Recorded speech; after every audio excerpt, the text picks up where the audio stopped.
You're listening to The Osiris Munir Show, only on LA Talk Radio. Hey everyone, my luminaries, my beautiful looms out there. Before we get into it, let me announce our sponsor.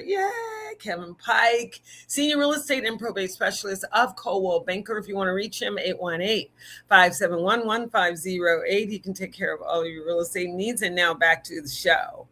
What's up? First of all, shout out to all those out there who choose love over chaos, harmony and peace over war, and anger and arguing and resentment. And thank you for keeping that kind of mindset. We need more of that and less of the other. Today, I have the great pleasure on our show. This guy, I'm telling you, he's so popular. It was hard for me to get him. And then when we did connect, it was like electric. Really interesting person you're about to meet. We're celebrating the legendary Judy Tenuta, our guest producer director, whose film It Happened, the Judy Tenuta Story, won the Independent Filmmakers Showcase, LA Film Fest, Best Indie Short, producer, director. He's also a family guy, Brent Mata. Hey, Brent. Oh, what a pleasure. Thank you so much for having me. Hey, So I like that. Go ahead. Oh no, I was gonna just to clarify. I produced and shot the film. Our incredibly talented actress, writer, Taylor Blackwell, who also performed as Judy, directed the film as well. And I just want to make sure I give credit where credit's due, because she really shepherded the project, and it was a wonderful experience to work with her in that capacity. And we appreciate that honesty and that respect that you're giving her. I've had Taylor on the show. Yeah. And so I wanted you to say that, not me, because today we have you on the show. So if you want to give Taylor the accolades, definitely she deserves them. She did a hell of a job. So she did. Welcome to the show, Brent. Thank you. And what I want to know, first of all, for those, there are a lot of people that don't know who Judy Tenuta is. People in the entertainment industry, people in the comic world, people like that. But for you people out there that need to go and check this woman out, very pioneering woman. Absolutely. Did a lot of things. I'm going to show you her photo real quick, Sam, if you will just engage me. That's how she looks. The love goddess. Beautiful woman. Absolutely. And so my first question to you, Brent, is how did you capture her goddess like essence with color and light as Taylor was We should have had you narrate the film. That was amazing. How did you do that? How did you do it? It really is the way Taylor and I decided how we wanted to kind of present Judy in the film itself. And, there's a lot about her life to talk about, and to try to fit it into 12 minutes is a pretty compressed version. But I think what Taylor did, which inspired how we decided to light and lens this, was to create kind of a very fantasy-esque kind of approach. Judy was she was a personality. She was an actual character. She was as a comedian who was driving the voices of women in the comedy world at that time, which was obviously a very male-dominated arena. She was a character. And so to kind of champion and to preserve that legacy, we decided to light it in a very vibrant, bright, very colorful, almost kind of like surreal approach. And that I think was really inspired by the way she dressed, by the way her loud, bombastic voice. We also decided to shoot it anamorphic because we wanted to have this feel of kind of a 70s film, and that allowed us to have these giant flares. We used a lot of filtration to bloom the colors, and again, all of that was intentional to try and create a visual that mimicked the way she was as a performer. Mm-hmm. And from my experience here in Hollywood and just being in entertainment all this time, it is difficult for a persona like a Judy Tenuta, like a Gilda Radner, those kind of people. Marilyn Monroe, I just saw Blondie. It's a whole nother experience. So good. Yeah. But it's hard to capture people that are coming from such an internal place within that you can't just like put them in stick them in a box and say, okay, you fit here, and you fit here. Yeah. So in respect to Judy, she was like a religious experience all on her own. Yeah. Do you feel that she was able to be fully explained in a film, in a documentary, whatever, because of how she was as a character, as a person? I would say that I'm incredibly proud of the way Taylor was able to bring her to life and to show who she was in such, like I said, short films are they're a very unique medium. I mean, sometimes people make short films to be an example of a larger piece, and I've always said, if you're going to do a short, make sure that the story is supposed to be within those pages, and I thought Taylor did a really incredible job of depicting Judy from a young age to one of her really larger performances, allowing us to kind of get an idea of why her life brought her to be the comedian that she was. So I guess there's two answers there. One, I would love to explore Judy in a much larger format.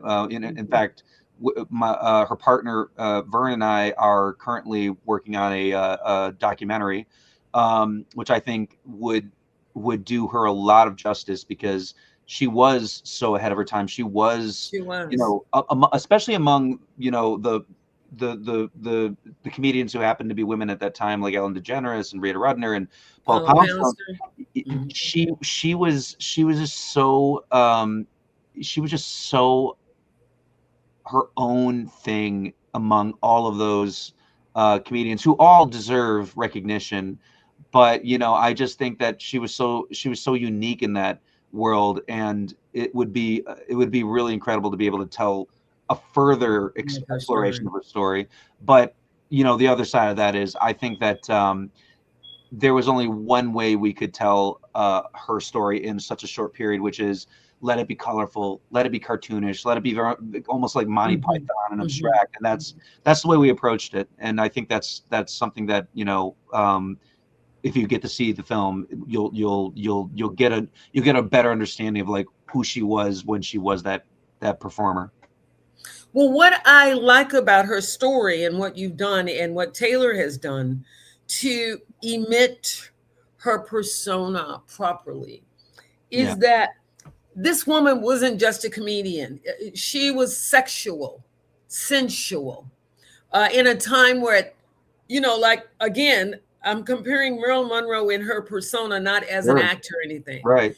When you weren't allowed to be feminine, or if you did anything like that, you were perceived to be a whore or a woman. Or you were given that identity by audiences, by the studios and people in Hollywood. Whereas now, and Brent, I want you to address this while I'm leading up to it. We can have and actually look at women on TV, on set, and on stage with their legs gapped wide open, with their breasts showing, and nobody says anything, as if it's acceptable now. And you know why? Because Tenuta started it. Marilyn started it. They exposed a little bit that you're able to go ahead and see the rest now. Absolutely. And so I want you, Brent, how were you able to take her sexuality, sensuality, and help Taylor bring it to life, where she was totally uninhibited? She didn't fit for once. Like, if I have to show my breast, or I have to show my legs, or whatever. How were you able to do that? Oh yeah, the first thing I want to say is that that type of voice obviously needs to come from the power of a feminine voice. So Taylor really the fact that I got to partner with someone who actually is that. She speaks that. Similar. She is, and Taylor is a person who is a very powerful feminist voice. And I don't know if feminist is even the right word. She just is someone that Feminine. owns who she is, Yeah. and I love that. She owns it. On my side, I grew up with a feminist mother, a journalist. I grew up with, she was such an incredibly powerful voice, especially in the Michigan world. So growing up with a powerful mother gave me at least what I think is the tool set to be able to work with people like Taylor and women in general. And so, I always like to be careful to make sure, like, I know I'm a guy, no matter what, that power has to come from a female voice. But I'm also I have daughters. I have a wife who's an incredible, strong, amazing teacher, insanely like strong woman. And so I think that because I've been surrounded by just powerful women in my life, I was able to at least be able to come from this perspective and say, I think I can do this. I can look at who Judy was, through that perspective with so much respect and so much pride and so much like, just loving that she was doing that at a time where it really wasn't like it is now. She was, when people hear the word love goddess, I think some people might assume that it was a like trying to be like overtly sexual. She wasn't. What she was she was owning her womanhood, her femininity. That's why the LGBT community embraced her as well, because it didn't really just get circled by being a woman. She was so much about who you are, how you present yourself, like be out there, be outlandish, be extreme. She would bring a guy up on her stage and ride him like a horse, and it was never like it was never done out of like some kind of cruelty, or she did it out of just like, guess what, this is me, this is my strength. I mean, again, she was the love goddess. Judaism, the her love slaves, like she made those jokes, and it was never done in a lewd or crass way. It was done in a, hey, be powerful, own yourself, walk your walk, and speak your voice, sing your song. And even as a kid, when I first got exposed to her, you could tell that was different. You could tell that it wasn't a, I don't like the word authentic. I'm trying to think of a better way to say it, but it wasn't like being done in an overtly marketable kind of over-prepared it. Yeah, well said. Yeah. Overdid it. That's my long answer. Sorry. No, it's okay. I love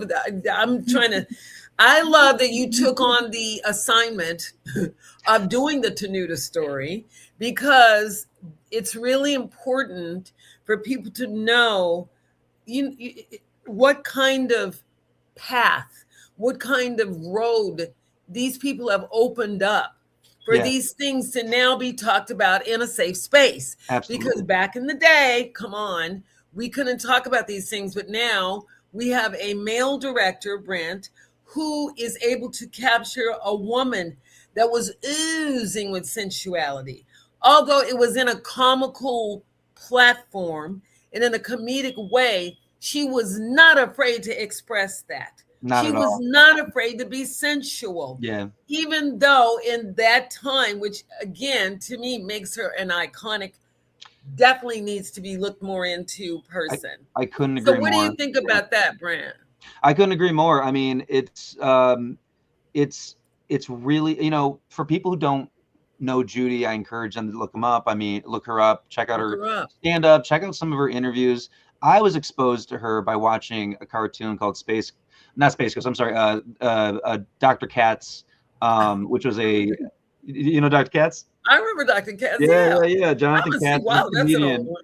Oh, I love that show so much. And I was younger at the time, and it was an animated show, and so for me, all of a sudden there was this animated version of Judy. I thought she was a cartoon character. I was like, oh, that's such a cool idea. Like, who would come up with that? Then Space Ghost Coast to Coast came out, and she was an interviewee on that, and I was like, oh my god, she's real. Like, I was so surprised. And in both those iterations, I know it's going to sound super corny, but in both those iterations, the cartoon characters, Dr. Katz and Space Ghost, were falling in love with her in the show. And there was something that was really inspiring about it not being what you were exposed to during that time, which was the guy making the girl fall in love with him. It was this really kind of expressive character with an accordion, wearing this amazing kind of gold and whatever, and they were just like falling for her just for her being herself. And that was the point. Yeah, exactly. And I think that's what carries on. We had a private screening before we hit the festival circuit, and a producer friend of mine came to the screening, and after it was done, she came up to me and she was like, oh my god, I completely forgot. And she's a few years younger than me, and she goes, I completely forgot, like, we learned about her at Columbia. That's right.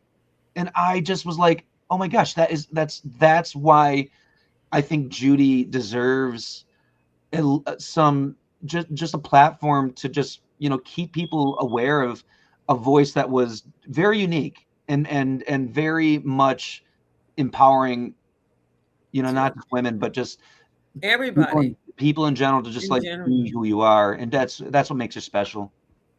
Well, your timing couldn't be better, because right now, and again, let me take this another way. I love the fact that you chose a comedian that kept it cool, kept it clean, kept it sensual, kept it sexy, without feeling without feeling that she had to curse or do different things to bring the attention to her. She used her sexuality, she used her sensuality, she used her music of talent, ability, all of that to bring her whole full self, or the self that she could bring to the set. Now, how was it working with Alan Tudyk, with Taylor? How was it? How much support did you get from Tenuta's family? We owe a lot to Judy's partner, Vern, V for short.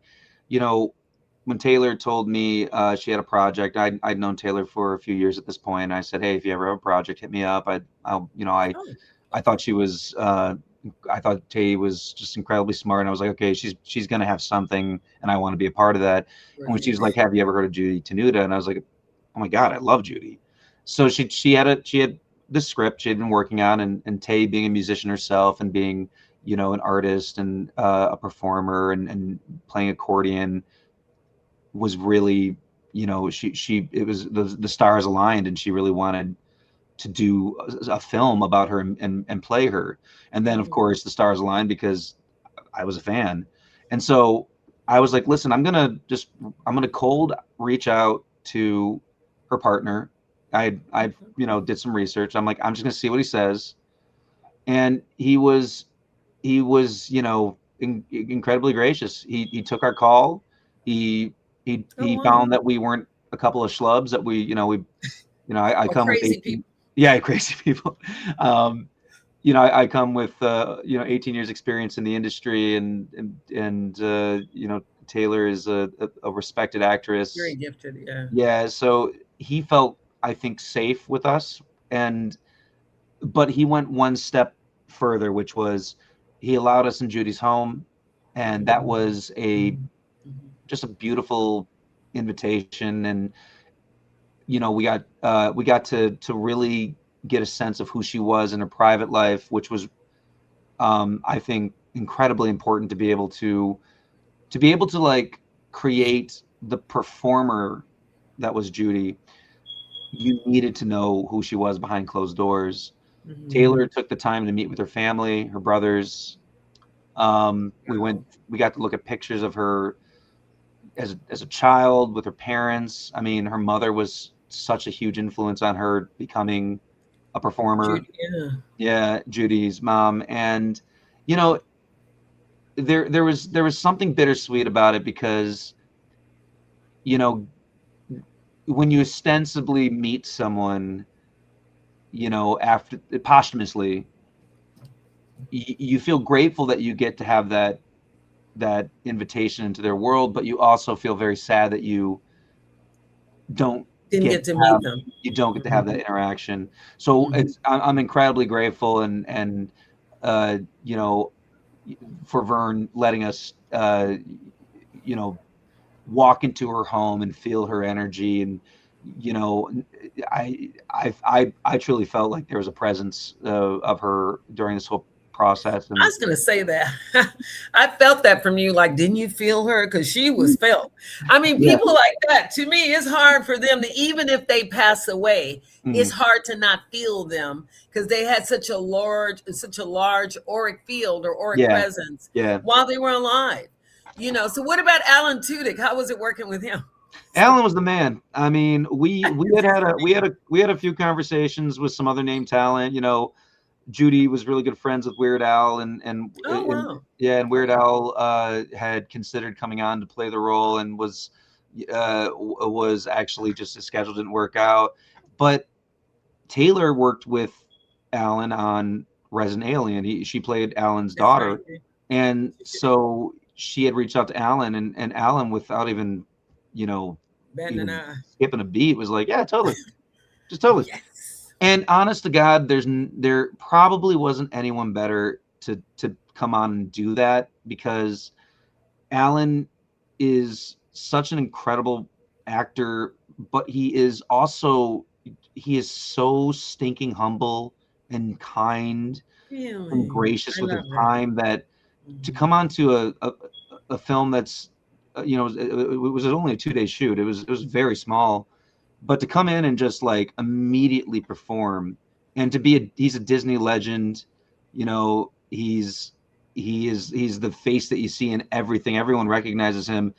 He just walked on set and he was just so gentle and easy, and then as soon as he performed, he got into the voice. And I don't want to give it away, because it's an interesting character based on a song of Judy's. And he's injected in it exactly the way he should be, as like almost like a Jiminy the Cricket on the shoulder of Judy, and that's how he plays it, and he's so much fun, and I really adored him. Oh, you see, I mean, there's nothing to replace these kind of people. When I met Taylor, now maybe she's one of those people who look younger than what she is or whatever, but I thought that for her to be such a young woman, for her to pick somebody like Judy Tenuta to play, what do you think gave her, and thank you for telling everyone how much she was involved, you know, that she did script and she looked to call Alan and all of that, and she brought you in.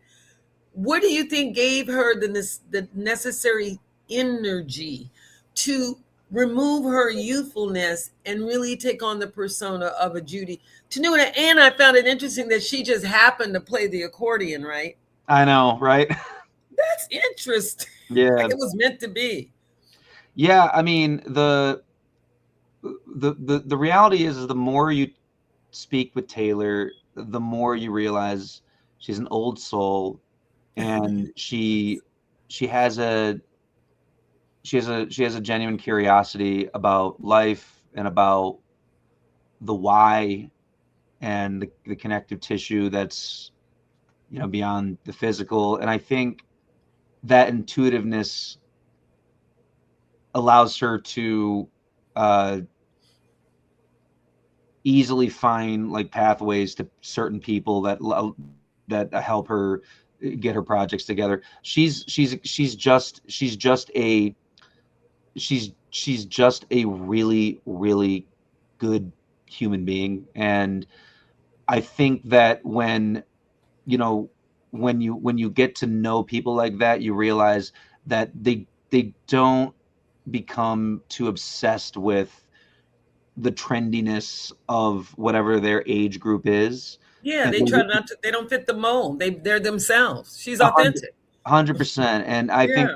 that whenever I would talk to her, that's the vibe I would get. And I'm very impressed with her. I think that in all of the areas that she's involved in, she's going to be very successful. And she's an artist, a musician, an actress, and Wow. obviously now a director. And to be able to find all of those In one person. channels at the age that she's at is unique. And so yeah, I high five her all the way, man. And cats like us have to support people at that age that can be that focused. So yeah, that's what I think made her see Judy as not this this comedian from a different era, but like, oh no, here's all the things that I Hmm. connect with. So yeah, very impressive young lady. Now, didn't Judy move to New York City to host the HBO comedy special with Ellen DeGeneres, and I think it was Paula Poundstone, and was it Gilda Radner, the whole group? You got the stars of the comedian world there. Yeah. Didn't she move there? What? And she also did the vagina monologues. Yep.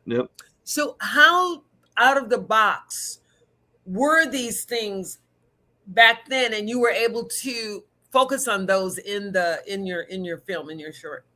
Yeah,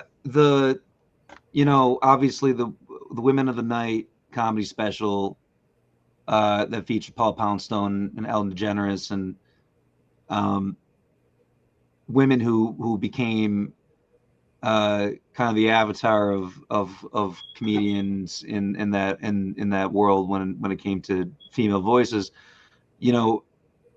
She was a part of that. Another reason why she should continue to be remembered. And Yes. but what I think is really unique is that again, she didn't really fit the bill with them. These were stand-ups that were your very classic stand-up. And then all of a sudden here comes Judy, loud, proud, and ready to And freak ready the to take it to crowd. the crowd. Yeah, Yeah. exactly. And so I think that like it's she was even more ahead of the time. So we that part of her history we really wanted to be in the film. Obviously we couldn't recreate every stand Mhm. up, so Taylor would pick jokes from her stand up, and actually that was near the last scene. I think there are elements in the film. Again, it's a 12-minute movie, and so you got to really throw the kitchen sink at it to make it really work. But there are elements in the movie where we try to display what it was like to be a young woman Yeah, back there. in a really male Mhm. dominated industry at that time. Feel, yeah. See a couple sequences in there that I think give you the idea of what it was like to be in the comedy scene during a very drug filled Difficult time. difficult time. Yeah. And for her being attractive too. It's like she probably got hit on. They probably try to lock her. I'm not as cute to me as most people, but even people in the industry that are not public figures, you guys would be surprised how many people leave their jobs because they've been put in awkward positions, have been put in situations. And I can't imagine her being back then and being an attractive woman and then being that sensual, how she would have fawned off people. And I really would have, and I hear you when you say I really would have liked to have talked to her Yeah. and find out some of the things that she had to experience behind the scenes of the stage that she put out there. Yeah. So let me ask you this. Should someone come up and give you, or when they come up and give you your billions or whatever you need to make and to invest more into her story, Yeah. What is it that you think you could add more into? What are some of the things you would like to embellish upon about her persona more? I go back to the private screening that we had where this producer who I've known for years, and a large part of what I do is I work in the fashion industry as a Okay. cinematographer and as a producer and as a manager, and so and same with this producer. The fact that she came up to me and was like, "Oh man, I forgot. I learned about Judy, and it was very inspiring." That's the part that I would like to platform a little more, because there was a time where Judy's presence, her voice, and performance was incredibly inspiring to young comedians, performers, musicians who were little girls, women who just wanted to see if they could be in that world. That's the part I think that I would love to express more. There's a lot to talk about when it comes to that, and especially with her upbringing, coming from a big Chicago Catholic family, to going against the grain and deciding to be an actress. No, She was stepping out of the inspired by box. Goldie Hawn. I mean, I think there's a whole side of her story that,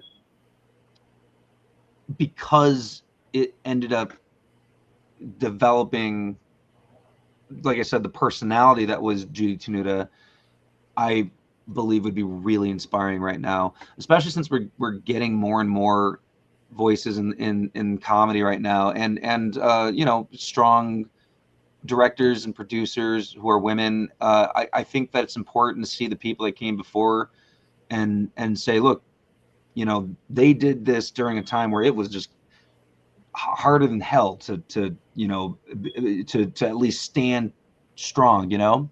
So the other thing is that it's really interesting when you start looking at the person on stage and the person at home. I learned a lot about Judy, and I knew more about her on stage, and then when we did the project, I learned about who she was at home, and what is just a wonderfully joyful, positive human being. I mean, her house has a Christmas tree up still. She loved Christmas. She loved. She never took it down. Never took it down. It was something that she just liked being, around things that were just joyful and optimistic, and you really got to know who she was by standing in her living room and walking around her house, and it exude, just fun and kindness. But she was also a super chill person. She had her group of friends that she was, would hang out with. I forget, the V told me they had a nickname, and I can't remember for the life of me. Yeah. But yeah, there's that side of her that I think is also important, that you can have a stage life, you can have a home life, private life. Yeah, you can. Where those two meet, you can choose the cross lines, and she was really good at that. Don't you think, especially with your line of work, that also having a supportive partner, supportive friends and family, as you engage and you transform into the beautiful person that you are to be, in Tenuta's case, I remember at William Morris, there was a whole comedy division. That's how I heard of Judy Tenuta. So the guy that was the head of the comedy division, he brought they came out here to LA, and they had a company called Spotlight Enterprises. It was just so you guys know some history. I know what I'm talking about. I was their receptionist at the time. Oh, that's awesome. Love it. They developed Jamie Foxx, all of these people, Mark Curry. They had all of those people, Paula Poundstone, Amazing Jonathan, Norm Macdonald, Jeff Foxworth. Those are Damon Wayans. Those were all of our clients. I remember meeting Jamie and his manager. They came off from the Bay Area into the office, and Bob signed them. Robert Williams. So Tenuta was a big topic in those days. Oh, I And the love that. agent that Yeah. was at William Morris developed the entire comedy division. I'm telling you what I know. They built it from scratch. There were, back in the day, comics were not only disrespected, they didn't even pay them any money at all. They paid them nothing. Yeah. Bob took their little $250 a week when they would do it the Pasadena Ice House and all those places. He took them and made Jerry Seinfeld. He brought his salary from nothing to $1,200, Oh my $1,300 a gosh, week, and it's all so that. I'm amazing. telling you what I know to be true about comedy. Yeah. Comedy was considered to be the bastard child of the entertainment industry. Yeah. So it's nice to see comics like Tenuta, like all of these people now getting the kind of respect and the kind of promotion that they should be getting. Would you agree about that, Brent? I couldn't agree more. I love your experience. I mean, that's pretty amazing, and I'm telling you what I know. I was there. I was the receptionist. that's so cool, man. Like that's and by the way, those are the secret agents in all the agencies. You know, it's the receptionists. They know everything. We know Everything. everything. That's Everybody right. has to call us and talk to us before they get to anybody else. That's exactly right. Oh man, So, that's so dope. I love it, and I agree. what do you have to say about and Robert and those guys? They're still around. They all built. They were doing Maurice Hines. What is it called? It was the Beatlemania tour, you guys. Oh yeah. Before anybody was doing Beatlemania, they're still around. I don't know if they want to be bothered, but they did all of that. And then when I got to William Morris, because I was interested in music, they had the whole comedy division there, and I just always have had a good friendship and relationship with the field of comedy. It was the hardest field to bring respect and to push forward, so that all these people are making this money right now. Well, they weren't doing that before. You're echoing, like, there's a lot of stand-ups to talk about that era and just being on the road and making no money and just doing it for the passion and hoping you might get like an episodic deal or something. I think especially now with such a with such a dark cloud hanging over the just what we're in right now, people are flocking to comedy, especially comedians. It's one of those last areas where someone is speaking their truth, and you have to connect with that truth. You have to be able to understand it and feel like someone's vocalizing the experience that you're having by watching what's happening in the world, whether it's economics or politics or just the thing that's going on right now with the divisiveness. And I I really think that that comedy owes a lot to people like Judy and Bill Hicks and Joan Rivers and Gilda Radner, you said as well. There was just there's just people now that are absolutely they owe a lot to those people. So I totally agree with you. And it's hard that whenever I didn't hear what you just said because it cut off. What did you just say? No, I'm just saying I totally agree with you. It's such an important platform. Even and I think there's a lot of conversation that's happening now with comedians who are feeling the pressure of it now being kind of the place where people are looking for their truth. If you listen to Jon Stewart or Patton Oswalt, and they don't say it in a glib way. They just say it in it's a shame that right now the only outlet that seems to make people feel like they're hearing factual information is comedians. And that's not to they're not saying that to, like, I guess, discount the type of information that you're receiving through a comedian, but they are articulating a very important thing, which is we got a lot of people in power who are just spitting a lot of crap and a lot of lies and willing to be performative in a way that's not trying to get their audience or their constituents to be in line with the truth, but it's to be manipulative. And it's a sad world where, like, you know, a comedian has to be the new purveyor of truth. Yeah. And, you know, again, like I said, it's a very, we're in a very interesting time right now where comedy makes us feel so much better than what we're seeing happen in the world. But it's also, we're like, okay, please, you be someone that says something honest, and you know, I want to connect with it. It's a safe space. It's definitely a safe space. But like I said, I've seen a lot from that field because that's where I started, and then I went into music because I loved music. Yeah. But anyway, but I remember when they groomed Johnny Carson, called and said that he was retiring, and they started grooming Jay Leno for Johnny's place. So I was around when all of that happened. So you're right, and I'm serious, Brent. I hope you really get in there. And if you're going to do some digging and some research, really dig up some of the stuff that people really don't know. They need to know about these things so they can have you can have a different perspective and a different level of respect for what he's talking about. Yeah, I love everything you're saying, and I totally line up with what you're trying to get across, because it's a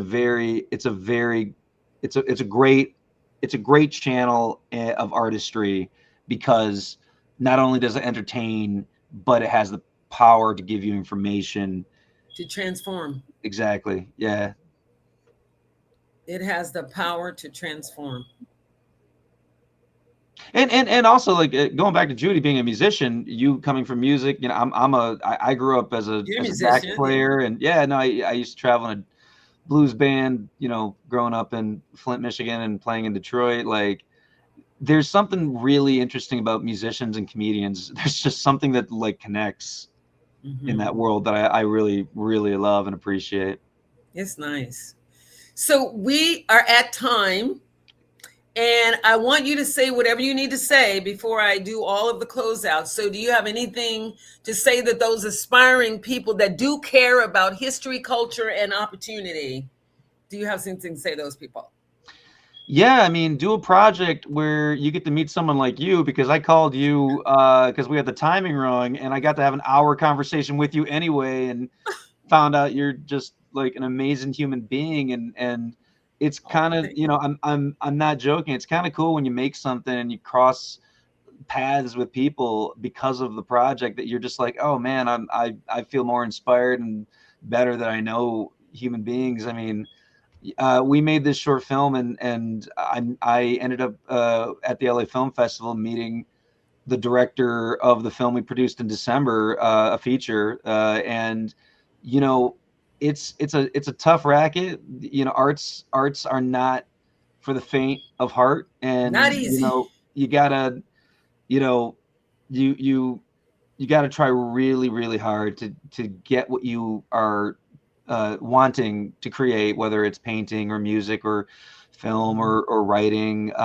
Try really hard to just stay focused and get it done, because you from that you meet people. You just meet inspiring people. That's the best thing about this industry, is you might not find like the financial aspect that you're looking for. You might not even find the next whatever, but you will meet so many inspiring human beings, and you know, that's a value add to your life that you'll never regret. Never forget. Yeah. And no one can take those experiences from you. No one can take your experience from you. No one.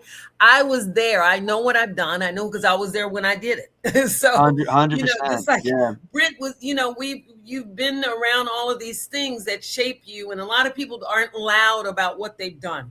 I'm sure Brent has done, like, I didn't know he was a musician until he told me, and it made me feel close to him some sort of way, because it's like meeting kindred spirits, people that. You know, they can align. The name of my company is Kismet, you know, Kismet Artists. Yeah, look at that. You know, I believe in it. And I believe in uplifting people in the industry. You know, be kind. Just be kind to everyone, man. Like, it's so much easier to be a mean person, and it takes a lot of effort to be a kind person. I think that's the thing that I've learned a lot. And I'm glad you. And you are. I mean, I'm so. I was so excited to meet you. I love meeting people Same. that make things happen and they get to talk to people through their work. You know, he's talking to you out there. You know, he's talking to people out there when we talk to you. But where can we find your social media tags? Where can we find out more about the Judy Tenuta story? It happened. Tell us. So number one, you follow Judy Tenuta Legacy on Instagram. That's where you'll get a lot of amazing updates just on her. You know, we have a goal right now, and that's to get her a star on the Walk of Fame. And we're going to continue to push for that. You can follow Taylor Blackwell on Instagram. It's the Musical Mushroom. She's also on TikTok. I'm pretty sure there's a link. What is she under? I'm sorry. Oh, it's a fun name, the Musical Mushroom. The Musical Mushroom for Taylor Blackwell, you guys. She's the one that actually plays Tenuta. She's young and hip. She's a beautiful energy. You would love her energy. She's a lot of fun, and you get to see her music and you get to see her art. You'll enjoy that. And then for me, you can follow me at Instagram at Brent Mata, or my company Has Been Productions. And yeah, you know, it's been just such a pleasure, and thanks, you know, just for, you know, just supporting Judy and you know, keeping her story alive, and it means a lot to me. It means a lot to us. Like I said, I found out about all these people from being in the right place at the right time, because I searched around and not a lot of people had really heard of Judy. They maybe have heard of her, but they didn't really know who she was really, or know what her place was in the world of comedy. And I'm telling you guys, the girl had a presence that was unbelievable. Gilda Radner, to me, also had a really strong, like, inner being or something that she would put out there. But Judy was one of, so hit me up on Osiris_Munir_ the painter on IG. I'm everywhere, all over the place at the same time. So I'm crazy. So follow me like that. I'm out there. And I'm also right here at the same time. Who is producer, director, along with Taylor Blackwell, for the It Happened, Judy Tenuta Story. I don't know what happened, but I wish more people out there believed in Mercury retrogrades. Because I'm telling you, I have charted them for over 30 years, and they never fail to amaze me how they work, what they dig up and uncover, and what happens when Mercury's doing its thing out there wobbling in the universe while it goes direct, you know. But anyway, just wanted to say thank you so much for being here with us today, and thank our guest, Brent Mata. It Happened, to Judy Tenuta Story. We love to have him back, and thank all of you for being special. And I love you for who you are, and I like you for you loving yourself and getting it together every day just to come and support me and all of that. And above all, thank you, Sam Hassan at LA Talk Radio. Without you, it wouldn't be the Osiris Munir Show. So thank you so much. And I'll see you guys next week. And don't forget to smile. It works wonders. Bye-bye.